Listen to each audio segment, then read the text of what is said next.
Hello बच्चों, कैसे हो आप सब? बढ़िया, एकदम मज़े में। तो आज एक नए टॉपिक को लेकर आए हैं, है ना। पढ़ते हैं क्या होता है पॉपुलेशन डेंसिटी, है ना। जानते हैं कि पॉपुलेशन डेंसिटी क्या होता है। तो पॉपुलेशन डेंसिटी, है ना, it represents the number of person per unit area providing insight into spatial distribution of population relative to land. तो ये हो गया हमारा डेफिनेशन ऑफ पॉपुलेशन डेंसिटी। ठीक है, तो समझ लेते हैं। नंबर ऑफ पर्सन, अब मान लो ये एक एरिया है, ठीक है। तो यहाँ पे नंबर ऑफ पर्सन, भाई ये जो डॉट होगा ये हमारे पर्सन है, यहाँ पे लोग कितने हैं, है ना।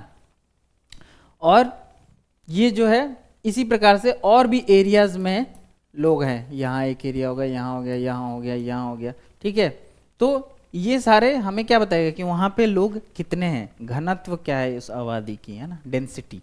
तो डेंसिटी, जो पॉपुलेशन डेंसिटी है वो ये बताता है कि किसी भी एरिया में कितने लोग हैं। वहाँ जितना एरिया है उतने लोग हैं या उससे ज़्यादा है ना। एक इंसान का जगह है तो क्या उसमें 2 रह रहे हैं, 3 रह रहे हैं, तो वो क्या हाईली पॉपुलेटेड हो जाएगा फिर, या लो पॉपुलेशन हो जाएगा अगर एरिया ज़्यादा है लोग कम है तो। ठीक है, तो हमें पॉपुलेशन डेंसिटी उससे पता चलती है। ये है, ठीक है। डेंसिटी ऑफ पॉपुलेशन इंडिया का क्या है, 382 पर स्क्वायर किलोमीटर, मतलब 1 स्क्वायर किलोमीटर में 382 लोग रह रहे हैं, है ना। ये डेटा हमें बताता है। फिर क्या हुआ, इंक्रीज ऑफ मोर देन 200% पर स्क्वायर किलोमीटर। कितने, लास्ट 50 ईयर्स में अगर हम देखें, लास्ट 50 साल की अगर हम बात करें तो उसमें इंक्रीज हुआ है कितना, 200 लोगों का इंक्रीज हुआ है पर स्क्वायर किलोमीटर। ठीक है, तो कितना ज़्यादा आबादी बढ़ा है इससे हमें पता चलता है। ठीक है, आबादी में जो बढ़ोतरी हुई है वो पता चलता है ना। और कितना था ये, 170% पर स्क्वायर किलोमीटर इन 1951 टू 382% इन 2000। अब 1951 में कितना था, 117 था पर स्क्वायर किलोमीटर जो लोग रहते थे, लेकिन वो 2011 में कितना बढ़ गया, 382 पर स्क्वायर किलोमीटर हो गया। तो ये दिख रहा है कि हमारा जो डेंसिटी है वो पॉपुलेशन की कितनी बढ़ चुकी है। अब देख लेते हैं फटाफट कि जो स्टेट्स हैं जिसकी बहुत ही ज़्यादा डेंसिटी है पॉपुलेशन की, हायर डेंसिटी वाले, तो northern Indian plains, of course northern Indian plains ही होंगे, बिहार, वेस्ट बंगाल, उत्तर प्रदेश, है ना।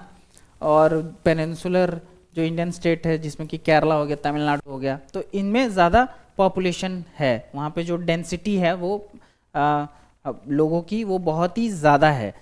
क्यों है, क्योंकि जोग्राफिकल कंडीशन की वजह से, है ना। नॉर्दर्न प्लेन्स है तो वहाँ पे बहुत ही अच्छा उन्हें एग्रीकल्चर करने के लिए जो हमारा लैंड है वो मिलता है, लिवेबल कंडीशन है, हिस्टोरिकल फैक्टर है। तो ये सारा कुछ क्या करता है, हमें बताता है कि जो डेंसिटी है वहाँ का इस कारण से बढ़ा है। देख लो, बिहार में 1102 है, वेस्ट बंगाल में 1029, उत्तर प्रदेश 828, केरला 859 और तमिलनाडु 555।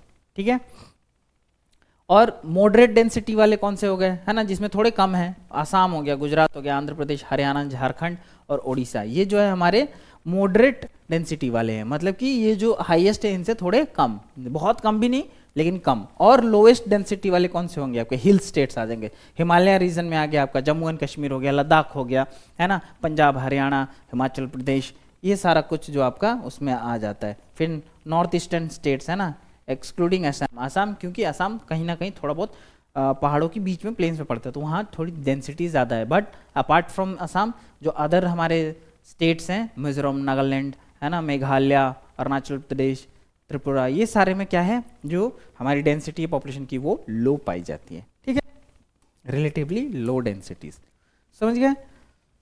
नेक्स्ट मूव फॉरवर्ड, है ना।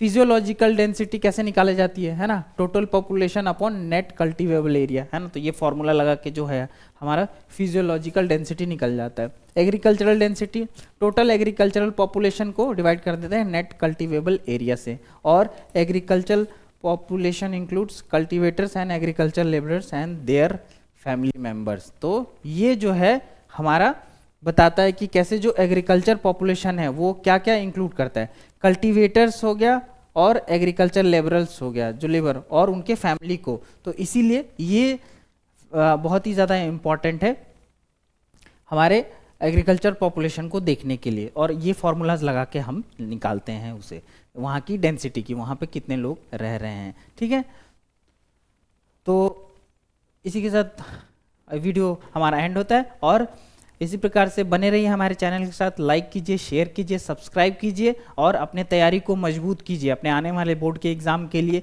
है ना। ये जो आपके टॉपिक्स हैं ये आपकी किताब में हैं, है ना, और ये बहुत ही ज़्यादा इंपॉर्टेंट है, इससे काफ़ी अच्छे क्वेश्चंस बनते हैं, है ना। तो वो चीज़ आपको देखना है, उसको पढ़ाई करना है। यहाँ पे जुड़े रहिए, फ्री ऑफ कॉस्ट हमारे साथ पढ़िए और अपने एग्ज़ाम को बहुत अच्छी तरीके से दीजिए ताकि अच्छे नंबरों से आप पास हो पाए।